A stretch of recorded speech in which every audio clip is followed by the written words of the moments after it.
का the laborious world में friends, मैं हूं विक्रांत और आप देख रहे हैं द लेबोरियस वर्ल्ड फ्रेंड्स। यदि आप इस चैनल पर पहली बार हैं तो लाइक शेयर और सब्सक्राइब जरूर कीजिए फ्रेंड्स। और इस चैनल का उद्देश्य है आपको 37 प्रश्न जीएस के मिलने चाहिए। आप पीडीएफ भी ले सकते हैं फ्रेंड्स। ओके, फ्री पीडीएफ है और इस चैनल से जुड़ जाइए। इस चैनल का उद्देश्य केवल ये है कि आपका सिलेक्शन होना चाहिए। ओके, आप लोगों का सिलेक्शन हो गया, इससे ज़्यादा मुझे खुशी क्या मिलेगी फ्रेंड्स। तो पढ़िएगा, रेगुलर पढ़िए। 37 प्रश्न यदि आप रोजाना याद करते हैं तो फ्रेंड्स एक महीने में आप अंदाजा लगा सकते हैं कितने प्रश्न हो सकते हैं। ओके, चलिए बिना किसी देरी के शुरुआत करते हैं पहले प्रश्न से। किस अधिनियम के द्वारा भारत का शासन ब्रिटिश महारानी विक्टोरिया के अधीन चला गया था? तो फ्रेंड्स आपको पता होगा, इसका राइट आंसर होगा 1858 का एक्ट। आपको पता होगा जब 1857 की क्रांति हुई थी उस समय लॉर्ड कैनिंग जो थे गवर्नर जनरल थे भारत के। और उसके बाद हुआ ये कि 1857 की क्रांति विफल तो हुई, परंतु अंग्रेजों को ये अब संदेह होने लगा कि इसी तरह की अगर नीतियाँ रहीं तो शायद आगे भविष्य में अगर दोबारा क्रांति हुई तो दोबारा हमको मौका नहीं मिल पाएगा। इसीलिए 1858 के द्वारा जो गवर्नर जनरल का पद था वो समाप्त कर दिया गया और ला दिया गया यहाँ पे वायसराय का पद। और जो मैन पावर थी वो महारानी विक्टोरिया के अधीन यानी चली गई। और उसने एक क्या करा, राज्य सचिव की नियुक्ति की, यानी भारतीय राज्य सचिव की नियुक्ति की, यानी वायसराय के ऊपर भारतीय राज्य सचिव। और वो किसके अंडर में काम करेगा? वो महारानी के अंडर में काम करेगा। और महारानी का सचिव है वो, और उस सचिव के अंडर में काम करेगा भारत का वायसराय। ओके, तो ध्यान रखने वाली बात है। तो 1858 इज द राइट आंसर बताइएगा। इसको हम ब्रिटिश क्राउन भी कहते हैं फ्रेंड्स, इस बात को भी आप ध्यान रख सकते हैं। ओके, नेक्स्ट प्रश्न पे चलते हैं। किस अधिनियम द्वारा भारत के गवर्नर जनरल का पद समाप्त करके वायसराय पद लाया गया? जैसा कि मैंने अभी आपको व्याख्या में बताया कि 1858 के एक्ट के द्वारा भारत के गवर्नर जनरल के पद को समाप्त करके भारत का वायसराय पद लाया गया। और भारत के अंतिम गवर्नर जनरल लॉर्ड कैनिंग थे और भारत के प्रथम वायसराय भी लॉर्ड कैनिंग थे फ्रेंड्स। इस तरीके से ध्यान रखिएगा बातों को। ओके, नेक्स्ट, भारत का अंतिम गवर्नर जनरल कौन था? जैसा कि मैंने बताया लॉर्ड कैनिंग अंतिम गवर्नर जनरल हैं और यही भारत के पहले वायसराय भी हैं। ओके, नेक्स्ट, तो भारत का पहला वायसराय कौन था? Lord Canning. आपको पता है, देखिए फ्रेंड्स, और जिन्होंने ये एक्ट पढ़ रखे हैं मैं नहीं समझता कि उनको प्रश्न का आंसर देने में कोई दिक्कत आ रही होगी फ्रेंड्स। नेक्स्ट प्रश्न देखते हैं। किस अधिनियम के द्वारा भारत के राज्य सचिव का पद लाया गया? देखिए, भारत के राज्य सचिव का पद जो लाया गया है 1858 के एक्ट के द्वारा लाया गया। जैसा कि आपको पता होगा आज भी जो सेक्रेटरी होता है, वो जो व्यक्ति होता है, जो कैबिनेट सेक्रेटरी जिसको हम कहते हैं सचिव, वो आईएएस रैंक का व्यक्ति होता, आईएएस रैंक का। ओके, ये बात आप ध्यान रखिएगा फ्रेंड्स। चलिए नेक्स्ट प्रश्न पे चलते हैं। किस अधिनियम के द्वारा नियंत्रण मंडल और बोर्ड ऑफ डायरेक्टर्स को समाप्त कर दिया गया था? तो किस अधिनियम के द्वारा नियंत्रण मंडल और बोर्ड ऑफ डायरेक्टर्स को समाप्त कर दिया गया था? 1858 के एक्ट के द्वारा ये समाप्त कर दिया गया था। और आपको थोड़ा सा अगर मैं याद दिला दूं कि नियंत्रण मंडल और बोर्ड ऑफ डायरेक्टर्स की जो नियुक्ति हुई थी वो आपको पिट्स इंडिया एक्ट के द्वारा हुई थी। किसके? जो पिट्स इंडिया एक्ट था उसके द्वारा। और जैसे कि आपको पता होगा कब आया था ये एक्ट? 1784 में। पिट्स इंडिया एक्ट 1784 में आया था फ्रेंड्स। तो ऐसे भी ध्यान रखते हैं कि नियुक्ति तब हुई थी और समाप्त हुआ कब? 1858 के एक्ट के द्वारा। ये ध्यान रखेंगे। Option C is the right answer हो जाएगा फ्रेंड्स। चलिए नेक्स्ट प्रश्न पे चलते हैं। किस अधिनियम के द्वारा भारत के वायसराय को अध्यादेश जारी करने की शक्ति प्रदान कर दी गई? यानी अध्यादेश जारी करने की जो शक्ति प्रदान हुई है, बड़ा महत्वपूर्ण प्रश्न है। अगर इस एक्ट से अगर प्रश्न पूछा जाता तो ये प्रश्न जरूर पूछा जाता है। तो 1861 के एक्ट के द्वारा, ध्यान रखिएगा, अध्यादेश जारी करने की जो शक्ति प्रदान की गई है 1861 के एक्ट के द्वारा की गई है। इस बात को ध्यान रखिए फ्रेंड्स। नेक्स्ट, किस एक्ट के द्वारा विकेंद्रीकरण की प्रक्रिया शुरू हुई? तो ये भी बात ध्यान रखिए। दूसरी बात है इसकी 1861 के एक्ट के द्वारा। 1861 के एक्ट के द्वारा अध्यादेश जारी करने की शक्ति प्रदान हुई और साथ ही साथ जो विकेंद्रीकरण की जो है नीति भी प्रारंभ हुई। इसका कारण क्या हुआ? जो बम्बई प्रेसिडेंसी थी, मद्रास प्रेसिडेंसी थी, उनको भी जो है स्वतंत्रता प्रदान कर दी गई। उनको भी अपने अपने लिए विधायिका यानी नियम बनाने की जो है स्वतंत्रता प्रदान कर दी गई थी फ्रेंड्स। ये बात ध्यान रखिएगा। चलिए नेक्स्ट, किस अधिनियम के अंतर्गत भारतीय विधान परिषद को बजट पर बहस करने की शक्ति प्रदान हुई है? फ्रेंड्स, ये प्रश्न बड़े ही महत्वपूर्ण है और यहाँ से ये प्रश्न कई बार पूछा जाता है, विभिन्न कंपटीशन में पूछा गया फ्रेंड्स। तो इस जो अधिनियम है आपका, वो है आपका भारतीय परिषद अधिनियम 1892। राइट आंसर है इसका ये। तो इस बात को ध्यान रखिए कि इस अधिनियम के द्वारा भारतीय विधान परिषद को बजट पर बहस करने की शक्ति प्रदान हुई है, ये ध्यान रखने वाली बात है फ्रेंड्स। Okay, next. किस अधिनियम के द्वारा कार्यपालकों को बजट पर बहस करने और प्रश्न पूछने का अधिकार दिया गया? जैसा कि अभी ये प्रश्न आ चुका है और ये बड़े लेवल पर पूछा गया प्रश्न है, कई बार इसको पीसीएस लेवल पर भी पूछा गया फ्रेंड्स। यूपीपीएससी के द्वारा कई बार इस प्रश्न पूछा जा चुका है और अन्य कंपटीशन में कितनी बार पूछा गया है मैं इसका आपको जवाब नहीं बता सकता फ्रेंड्स। तो यदि ये महत्वपूर्ण प्रश्न है, साथ ही साथ यदि आप चैनल पर पहली बार हैं तो लाइक शेयर सब्सक्राइब करिए, जरूर कर लीजिएगा। और 37 जो क्वेश्चन है आपके, वे उस लेवल के क्वेश्चन है कि यदि आप यहाँ से पढ़ के जाएंगे तो निश्चित रूप से आपके 1-2 प्रश्न इस वीडियो से मिलेंगे। किस भारतीय परिषद के अधिनियम को मार्ले मिंटो सुधार के नाम से भी जाना जाता है? जैसा कि आपको पता है 1909 का जो अधिनियम है, इसके द्वारा यानी इसको जो है मार्ले मिंटो सुधार अधिनियम के नाम से जाना जाता है। और मार्लेज कौन थे? सचिव थे। और मिंटो कौन थे? वायसराय थे। कभी कभी प्रश्न ऐसे पूछ लिया जाता है कि भाई 1919 का जब अधिनियम बना था उस समय जो है वायसराय कौन थे? तो आपको जो लास्ट वाला है मिंटो वो वायसराय है, जो पहला है वो सचिव है। ध्यान रखिएगा इस बात को। ओके, तो राइट आंसर आपको पता चल गया होगा, ऑप्शन बी है, यानी जो दूसरा ऑप्शन है सही है। 1919 से 1909 के अधिनियम को भारतीय परिषद अधिनियम को मार्ले मिंटो सुधार के नाम से भी जाना जाता है और इसको 1909 के अधिनियम कहा जाता है, भारतीय परिषद अधिनियम कहा जाता है। ओके, चलिए नेक्स्ट।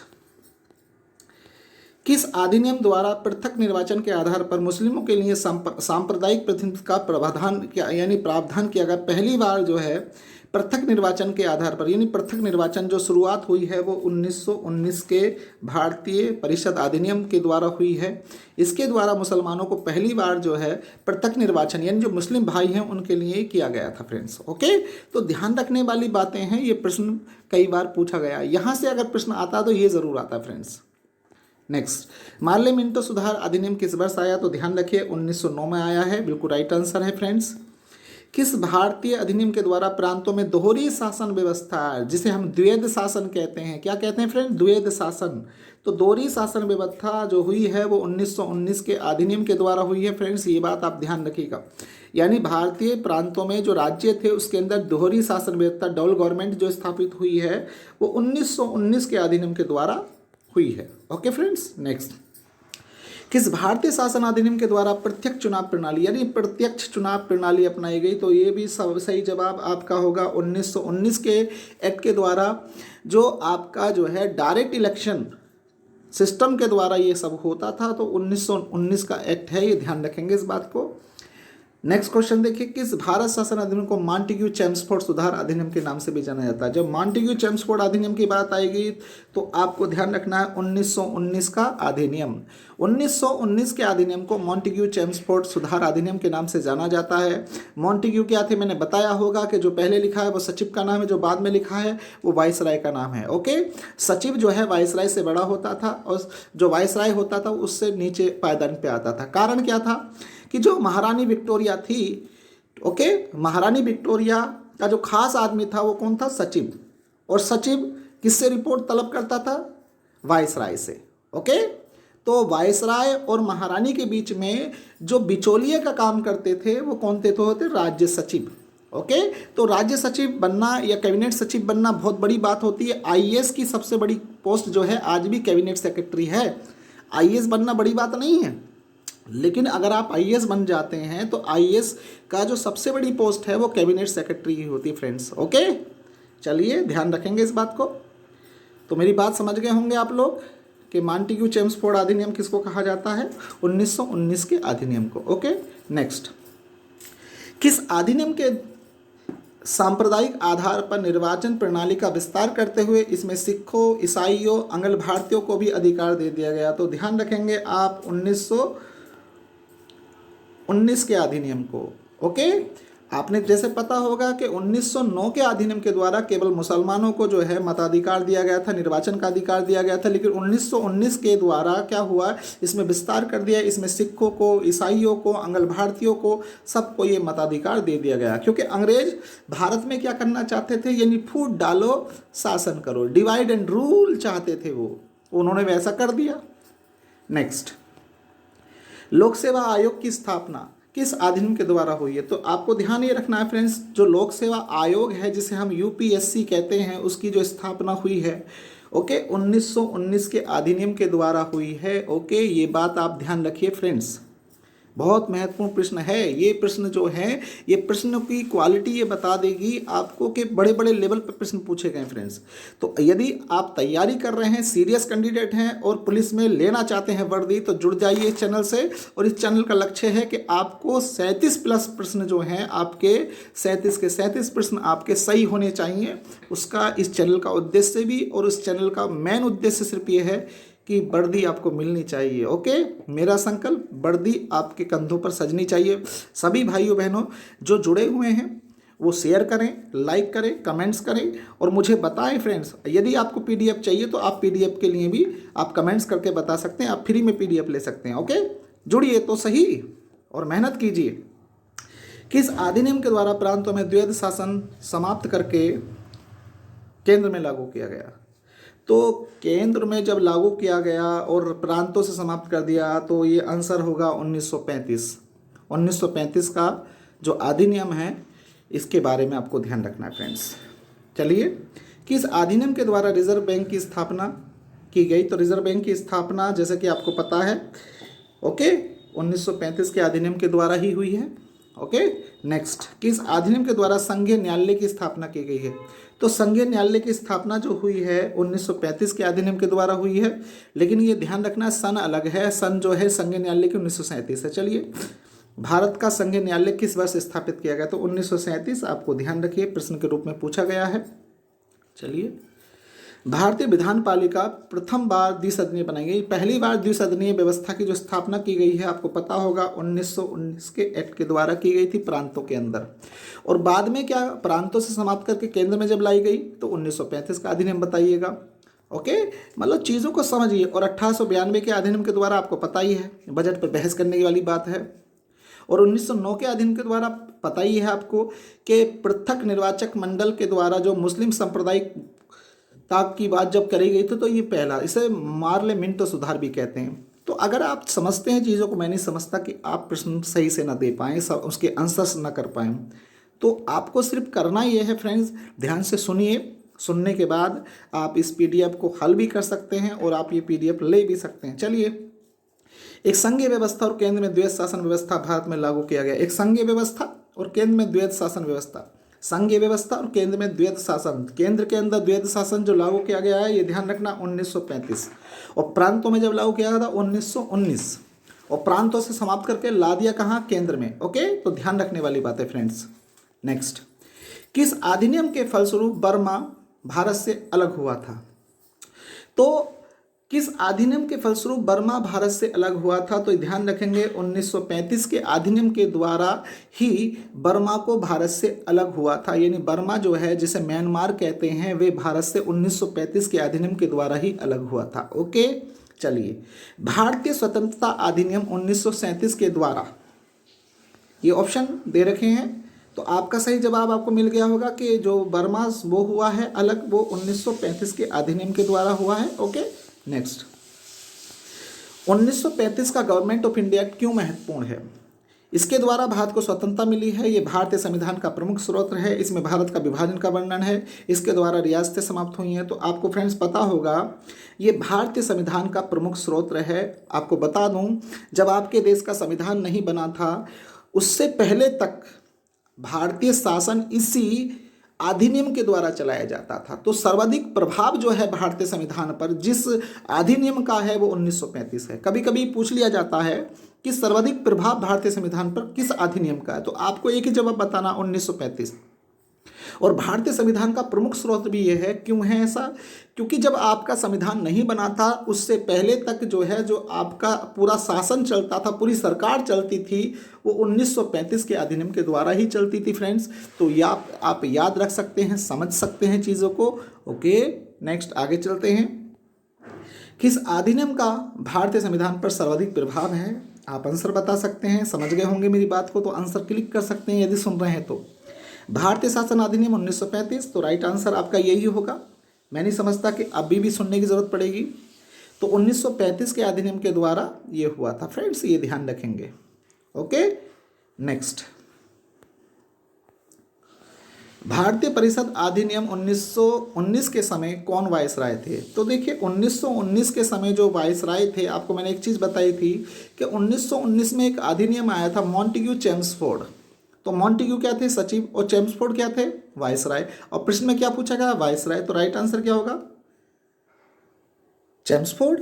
मॉन्टेग्यू चेम्सफोर्ड अधिनियम कहा जाता है 1919 के अधिनियम को। मैंने बताया था जो पहले नाम है वो सचिव का है, जो बाद में नाम है वो वायसराय का है, जो बाद वाला नाम है वो Chelmsford is the right answer हो जाएगा।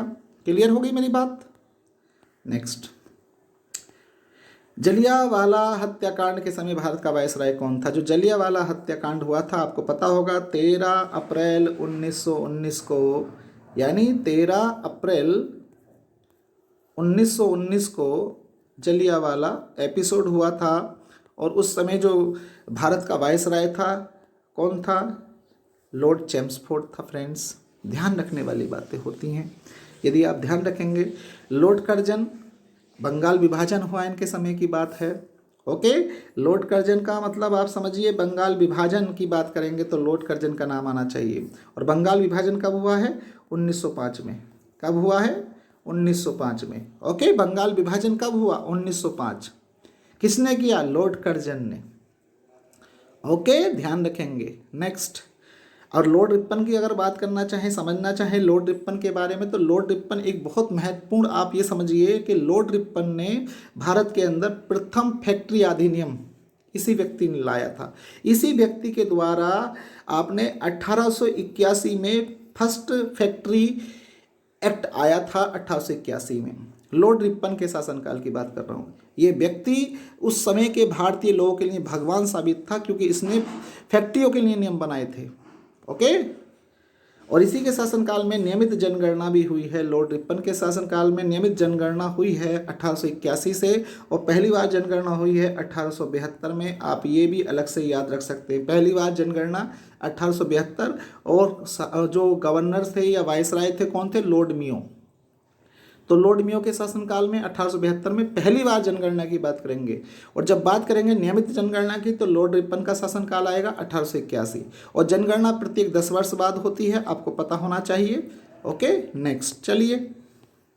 लॉर्ड माउंटबेटन के बारे में जानते होंगे, ये अंतिम वायसराय हैं भारत के। ओके, ये बात आपको पता होगी। चलिए नेक्स्ट प्रश्न पे चलते हैं। भारत का अंतिम वायसराय कौन था? ऑप्शन है lord Mountbatten, Chakravarti Rajagopalachari, lord Canning, lord Bentinck. तो सही आंसर होगा लॉर्ड माउंटबेटन। आपको पता होगा अंतिम वायसराय हैं लॉर्ड माउंटबेटन।